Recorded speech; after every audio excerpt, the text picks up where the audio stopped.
मंचासीन सारे आदरणीय अतिथिगण हमारा प्रणाम स्वीकार करें। हम मैथिली मृणालिनी पटना विश्वविद्यालय 2025 के नए अध्यक्ष आपके समक्ष बस कुछ अपने विचार रखना चाहते हैं। सफर में धूप तो होगी, जो चल सको तो चलो, सभी है भीड़ में, जो तुम निकल सको तो चलो। भीमराव अंबेडकर जी उन्हीं में से एक थे। मध्य प्रदेश के छोटे से गांव में जन्मे और फिर लंदन और कोलंबिया यूनिवर्सिटी से 2-2 डिग्रियां हासिल करके उन्होंने इतिहास बदला। सिर्फ और सिर्फ भारत के लिए नहीं बल्कि पूरे विश्व के लिए उन्होंने एक कीर्तिमान स्थापित किया। उन्होंने दिखला दिया कि किसी भी परिस्थिति में हम अपने परिस्थिति के अधीन नहीं रहते। अगर हमारे पास शिक्षा है, अगर हमारे पास मनोबल है, तो हम जितना चाहें उतना आगे बढ़ सकते हैं। उन्हीं के कारण आज हम यहाँ पर खड़े हैं और हम लोग इक्वालिटी की बात करते हैं, इक्वालिटी ऑफ अपॉर्चुनिटी की बात करते हैं। उन्होंने कभी भी इक्वालिटी ऑफ आउटकम से ज्यादा इक्वालिटी ऑफ अपॉर्चुनिटी पर फोकस किया।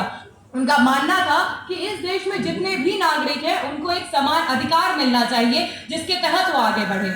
और आज वहीं पर यहाँ इस छात्रावास से मैं वही मांग करना चाहती हूँ कि पटना विश्वविद्यालय में वापस से रिजर्वेशंस खोले जाए। स्पेशली जो पटना लॉ कॉलेज है वहां पर जो हमारे आरक्षण जो खत्म कर दिए गए हैं, जो 60% आरक्षण पहले पटना यूनिवर्सिटी के स्टूडेंट्स को दिए जाते थे, वो वापस से दिए जाए। और मगध महिला में जो छात्रावास है, हमारी बहनों का जो वेलफेयर छात्रावास है, वहां पर सीट्स 35 से बढ़ाकर कम से कम 80 से 100 की जाए। भाई है, मैं उनसे बस यही दरख्वास्त करना चाहती हूँ कि आप संघर्ष करिए, हम आपके साथ हैं। आपकी जो भी इच्छाएं होंगी, आपकी जो भी डिमांड्स होंगी, वो सारी की सारी यहाँ से पूरी की जाएंगी, क्योंकि हम आपके लिए हैं और हम यहाँ पर एक पुल के बीच में और एडमिनिस्ट्रेशन के बीच में।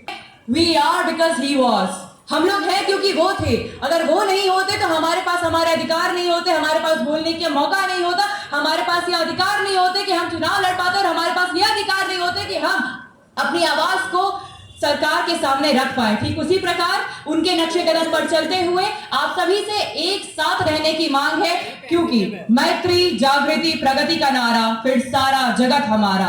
से प्रगति राह पर चलकर करो राष्ट्र का नव निर्माण, प्रबल प्रेरणा देता संघर्ष राह का अनुसंधान। इस पथ पर चल बन पाओगे सबकी आंखों का तारा, फिर सारा जगत हमारा। I request all the students of Patna University to stand united, and आपकी जितने भी डिमांड्स है वो सारी पूरी की जाएंगी अपने लेवल